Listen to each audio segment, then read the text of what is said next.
Phone చేసి నాకు తీసుకపో అని చెప్పినాక మీ దగ్గర నుండి రెస్పాన్స్ లేదు. మీరు కరెక్ట్ చెప్పండి, మీరు అబద్ధంగా చెప్పండి. మీ పిల్లలు అయితే ఇట్లా చేస్తారా? ఒప్పుకుంటున్నాం మేడం, మీరు ఫస్ట్ ఎయిడ్ చేసినందుకు మేము తప్పు పట్టట్లేదు. కానీ వీళ్ళను హాస్పిటల్ పంపిన తర్వాత మీ స్కూల్ నుండి ఎందుకు కాల్ రాలేదు?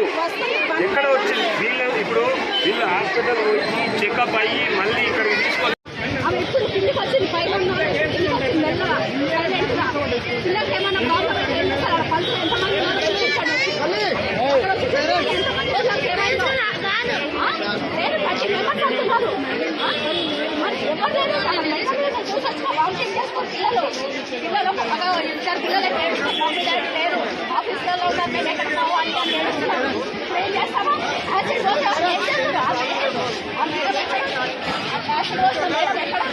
పిల్లల మీదైతే అంత టార్చర్ పెడతారు, అంత ఇచ్చేస్తారు. మరి ఈ ప్రాబ్లం ఎవరు చూస్తారు?